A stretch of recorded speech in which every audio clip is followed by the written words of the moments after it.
All right. Hi, everyone. Hope you're all doing well. My name is Mads. I am the developer of Mistaken. And in this video, I will be walking you through the current vertical slice and demo of Mistaken. So Mistaken is a 2D side-scroller dark fantasy survival game. I think I got everything there with pixel graphics. And it's very stylized, and there's a big emphasis on atmosphere and lighting. So the setting for Mistaken is that the world is enshrouded in this dense and all-consuming mist that has been placed by some old evil deities and eldritch forces. And humanity, as we know it, has basically lost at this point. They've been wiped clean. Some of them still exist, but most of them has had their minds corrupted. Now, regarding you as the player, you do not have any grand quest to save the world because there's no world to save. You basically just care about yourself and your own survival and trying not to become corrupted by this mist. So any exploration you do is not to save anything. It's more just to help you survive better and gather resources and gather better armory to better survive in these harsh conditions, basically. All right, so that is it for the introduction. So let's actually jump into the game. And so what you are first presented with is the character creator. And I'm just gonna pick something random. I guess I can't really be picky right now, but I think this guy looks pretty cool. And we're just gonna get a random name as well. Virtual Curvin, I think that is fine. Now if we look at the top right corner, we have the origin selector, whatever you want to call it, which is basically the character's background. And it can be pretty impactful to how you play the game. Some of them more than others. The Nomad, for example, don't impact the game at all. It's basically just narrative. But there are others, like, let's see here, the Fortune Teller, where you get a big minus to both melee and range damage, but instead you have a big bonus in magic damage. I think for this walkthrough we're gonna pick the Flagellant, a devout zealot who believes in purifying their soul through self-inflicted suffering. Your body is a testament to your faith, marked by scars and embedded with shards of holy metal. You get 1+ per 1% missing health, gained as movement speed, haste, magic, passive, melee, and ranged damage. Blessing, being injured is only but a blessing to you. It means that the less health you have, the stronger you become, which is a sort of very risky playstyle, but it can also be fun. So let's go with that. Right, so now we are at level 0 in the wetlands. Level 0 in each biome will always be the place where you can set up base and you can build your house and shelter. And this is where you will return to craft armor and weapons and whatever you want to do. Set up farming and such. But right now, it's very barren. There's nothing here. And that is because we need to gain some resources to actually get started and build housing material. So we're going to do that. And to do that, we need to get to level 1. So if we head to the far right, we can then progress. And as you see here in level 1 and in other levels, you will find resources. So I'm just gonna start chopping down on this wood with my bare hands. Later on we will want to get an axe and pickaxe to be more efficient at gathering resources. But for now, this is the only thing we can do. Okay, so I skipped a bit ahead. I managed to gather a bunch of resources, even found a pretty rare tiger's eye, which might come in handy later. But now we have some resources, and what we can now do, if we click, open our inventory and open the crafting menu, we have a few available crafting recipes, but we want to get more. And in order to do so, we'll need to craft the workbench. But if I craft the workbench now, pick it up, and try to place it, we'll get a notification saying that the object cannot be placed as is. It needs to be placed basically inside valid housing. So what we need to do is to create some basic shelter. So we're going to do that. I'm going to craft these blocks. Just craft a few, but let's just craft something simple here. Alright, so now we have this small, not very impressive looking shelter, but it'll do for now. We can always make it bigger later, and we will probably have to do that in order to have space for all the different kind of workstations and furniture we make later on. But now at least we have placed down our workbench, and we can now craft some useful items. I think for now I will start off by making some weaponry. Maybe this simple short bow. And as you can see down here, this is pretty important. It says down in the bottom left corner that it'll take 4 hours to make. Now, and this time will basically not drop as long as I'm just standing here. Time in Mistaken only moves when you progress. And that is pretty important because other time-based elements such as buffs you get from consumables as eating food will only degrade when you move between levels. So in order for me to actually finish this bow, I will have to go out and do more exploring and do more, maybe gather some more resources and then come back and then it'll be ready. So I went a bit ahead, played for a few days, got some more resources and expanded the base to allow for some more tools such as the furnace, the anvil, a bed and some storage, and also this tanning rack. Okay, so now we are about ready to actually go out and do some exploration, including combat, because with some of the copper we found, I managed to create a copper sword along with a copper helmet.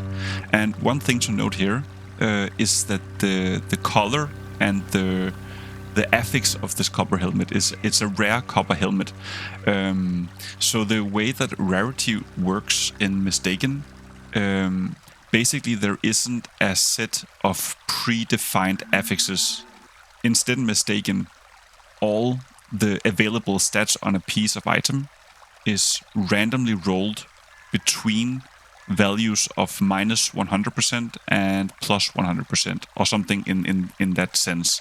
And basically based on the average of these value increases or decreases, the item is then assigned a rarity.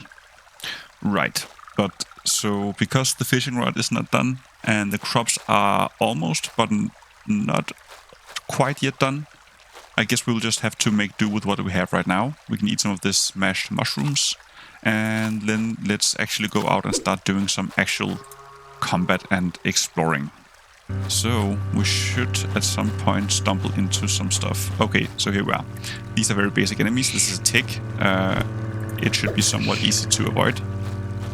And we're gonna go ahead and slay these. Oh, actually I managed to take some damage. Oh, and we got something special. Okay, let's just take care of this one. So we managed to get the refined art spring. And this is a pretty funny gimmicky item. It basically allows us to jump a lot higher, but it removes one of our extra jumps, so we can no longer double jump. And we managed to get a pretty high roll, almost max roll, so I'm just gonna keep it for now. Maybe it'll become useful later. Oh, and here we have something pretty interesting. So this guy right here, as you can see, he has like a purpley glow. This is because this character is corrupted by whispers of affliction. So when characters are corrupted, they will have more life, be faster, and deal more damage. So I have to be extra careful with this guy. But let's see how we can do. Okay, so let's first... We managed to kill him. Now, a few things happen. So let me just quickly cover that. We got some whispers of affliction. And as you can tell by this small notification, it says that our defense has been reduced by an amount equal to how much whispers of affliction we have. Which is bad, of course. But later in the game, there are some mechanics that allows us to trade in this affliction, which is very useful. But right now, it's just it's bad for us because we're gonna take more damage. Another thing also happened. If you remember correctly, our origin was the flatulent, and because we're now taking damage, we have started to move faster, and will also be dealing more damage. Oh, and they managed to get me. Too bad. Well, at least we managed to get our hunger back up and our health, and we lost the Whispers of Affliction. We also now have our fishing rod done. Oh, and also even our crops are done as well. So take all these crops and create a whole bunch of bread. Good. And let's maybe also grab some fish. Ooh. Okay, so we managed to get Eye of the Lake. This thing is actually very useful. It'll take up the same spot as our spring, but the good thing about this is that it creates a light source on our character, so during night it'll be a lot more easy to see what is going on. Oh, so we are being pretty lucky right now. We managed to get another rare drop here. It's an old cutlass. How does it actually compare to the copper sword? So our copper sword is dealing 12 damage at a 0.8 speed, whereas this is 12.5 at 1.4 speed, so actually a big upgrade. So let's actually equip that. Alright, so with our inventories cleaned up a bit, let's also maybe actually, before we venture out, let's also craft some more armor. Okay, time for some revenge. Let's see how we fare. Gonna dodge that. Oh. Took one hit right there. But I think we got something else as well. What's this? A flawless worn dagger. It has a lower damage than our cutlass, but it has an insane speed of 2.4. Okay, so here we have something interesting. So this is a mine. This is a sub-dungeon, and if we interact with it, we will get to a new location. And the good thing about the mine is that it is filled to the brim with copper ore. So if we do not die in here, we should be pretty much good to go on copper ore. Oh yeah, and we are slaying right now. Oh, and we also have a chest. Let's just check out there's no more enemies here before we try to loot it. We are doing very good right now. Okay, so what do we got here? Oh, okay, so this is a rigged chest. So now we are gonna get swarmed. But now we slayed these wave of enemies. So now we can open the chest and see what we got. Okay, so we got a polished miner's helmet. And a bunch of resources. So let's just grab everything. Alright, so we got out of the mine and we got a hefty 22 copper ores. So I think we are set on copper ores for now.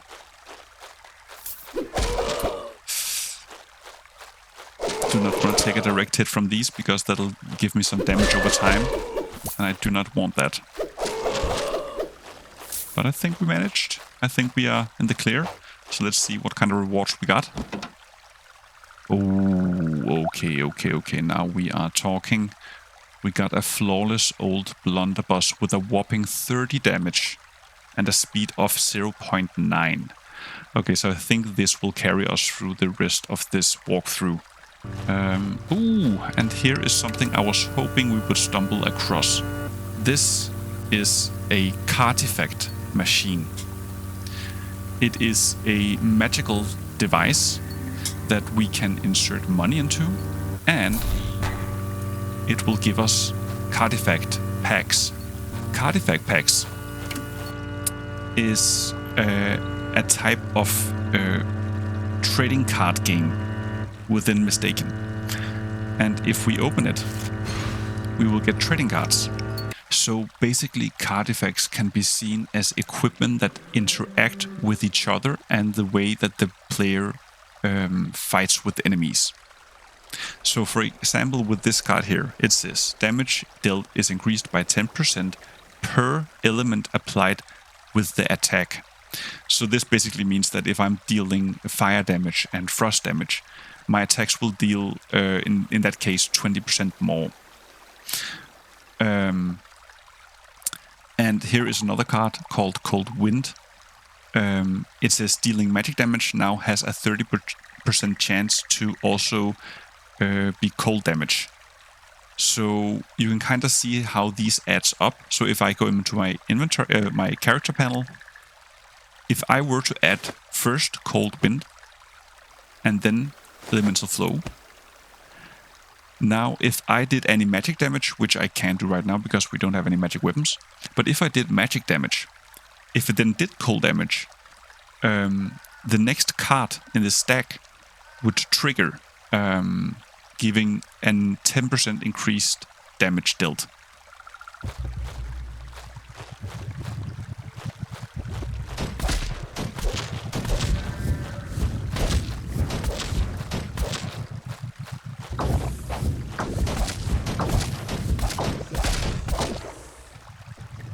But we actually managed to just completely rig the boss.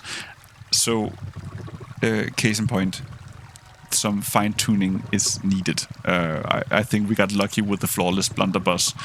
In any case, we beat the first boss. Let's see what we got. So first of all, we got the polished crown fragment of the rotted one. And it says, the fragment resonates with your whispers of affliction. You become more resistant to its negative effects, but in return you accumulate affliction at an increased rate. Now, we also managed to get another thing. The Forge of Affliction. When placed in your base, it allows you to exchange Whispers of Affliction in order to re-roll the stats on your items. So this, in combination with this charm, can allow the player to actually get some really strong items really fast, and will kind of bypass bad RNG if you manage to get some bad rolls on your gear. If we now press M for map, we have now unlocked another area called the Pale Coast. And we can click on the map and we will actually go to a new area. And this area is fully functioning and working, and there are other enemies and another boss, but I will not cover that in this video. I will allow you to go and explore that for yourself if you so desire. So yes, I will leave it at that. But thank you for taking your time to look through this little walkthrough of Mistaken. I am personally very excited about this project, and currently it is very important to me to get feedback on the project. So if you do decide to try out the demo, I would be very grateful for any feedback. You can either reach out simply on some of the videos or go into the Discord channel, which you can find if you press escape, and leave your feedback and suggestions if you have any, because that is what will help make this game that much better. But that is all, so take care until next time. Bye.